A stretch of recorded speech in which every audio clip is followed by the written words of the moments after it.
Tapi tuan-tuan, dari sudut apa ini praktikalnya, amalannya, macam mana kita nak mencapai benar-benar kita tidak mengira, tidak memandang pandangan makhluk, hanya memandang pandangan Allah. Yang mau hanya pandangan Allah itu dalam Quran ialah sahabat Nabi. Mereka siang malam beribadat kepada Allah, hanya mau Allah saja. Mereka tak memandang makhluk. Begitu juga golongan ulul albab, memandang Allah saja. Sebab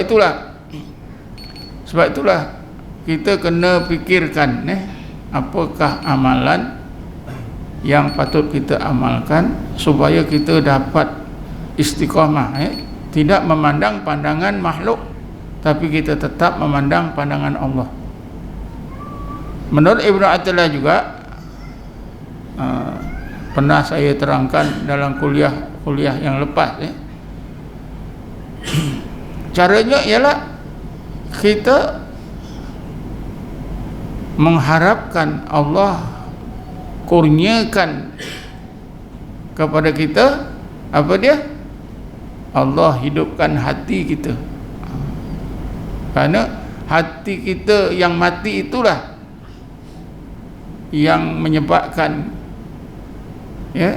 kita terpengaruh, hati kita itu terpengaruh dengan pandangan makhluk. Kalau hati kita hidup, hati yang hidup dan bercahaya, maka hati kita yang hidup dan bercahaya tadi nampak mana yang baik, mana yang buruk, mana yang hak, mana yang batil, antara pandangan manusia dengan pandangan Allah, baru jelas. Maknanya langkah pertama ialah kita mengharapkan, berdoa kepada Allah, mudah-mudahan Allah hidupkan hati kita, supaya Allah jangan kekalkan hati kita dalam keadaan mati. Ini hati hidup, hati mati ini pun kita nak yakin tuan-tuan, ini bukan cerita kosong, ini cerita Quran. Bismillahirrahmanirrahim. Awaman kana mayyitan fa ahyainahu. Adakah orang yang hatinya mati lalu kami hidupkan? Ini bukan cerita bohong ni, ini cerita serius. Adakah orang yang hatinya mati lalu kami hidupkan? Fa ahyainahu wa ja'alna lahu nuran.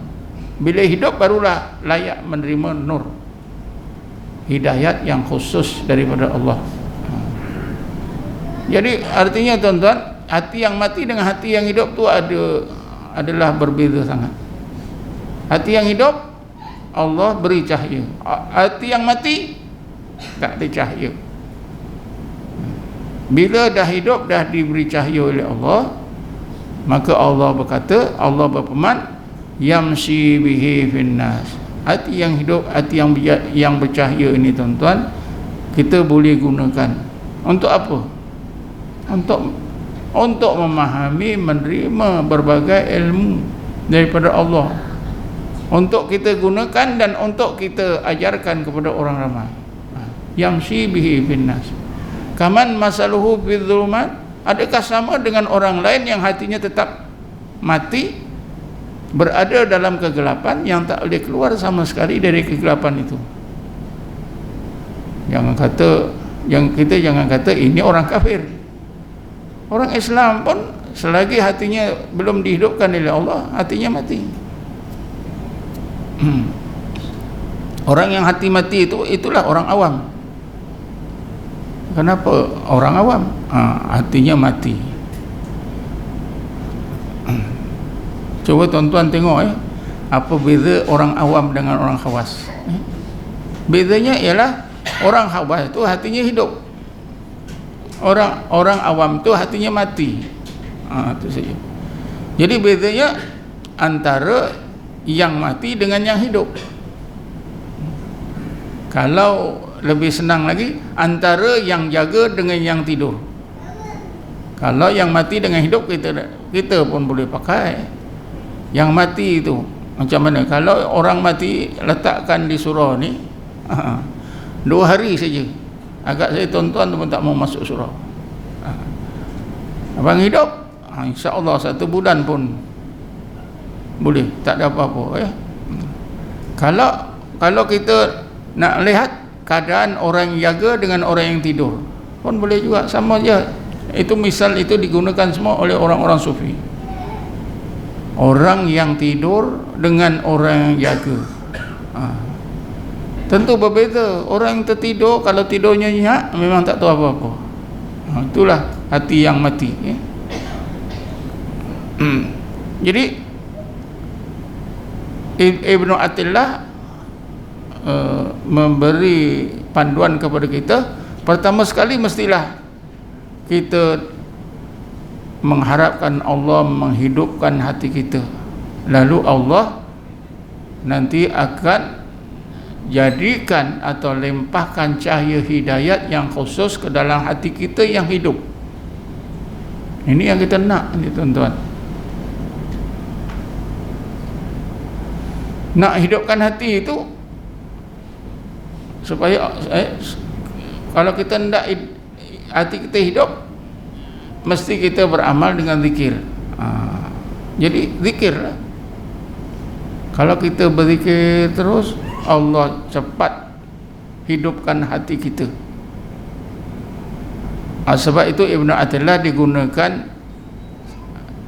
digunakan kalimah atau istilah warid. Warid, awrada alaikal waridah, litakuna bihi alaihi waridan, awrada alaikal waridah, liyatasallamaka min yadil aghyar wa yukharruka min riqil asar, awrada alaikal warida liyukhrijuka min sijni wujurika ila fadai syuhurika. Ini Ibnu Athilah, hikmah ini telah kita baca, tapi ada kaitannya yang rapat dengan hikmah yang saya bacakan tadi ya. Ghayyib nadral khalqi ilaika binadrillahi ilaika. Ada kaitannya yang rapat. Maksudnya tuan-tuan, kalau kita nak tidak memandang sama sekali pandangan makhluk, kita mesti memandang Allah. Yang membolehkan itu mestilah kita dikurniakan oleh Allah hati yang hidup dan diberi cahaya. Ya, cahaya inilah yang dinamakan warid. Diistilahkan warid oleh Ibnu Athilah, aurada alaikal warida. Allah lempahkan cahaya. Warid itu cahaya, nurun yaqtifullahu ta'ala fi qalbi man akhabbahu min ibadi yufarriqu bihi bainal haqqi wal batil. Nur yang Allah limpahkan ke dalam hati orang-orang yang dikasihi dari kalangan hamba-hambanya. Nur itulah yang dapat membezakan antara yang hak dengan yang batil. Itulah warid ni.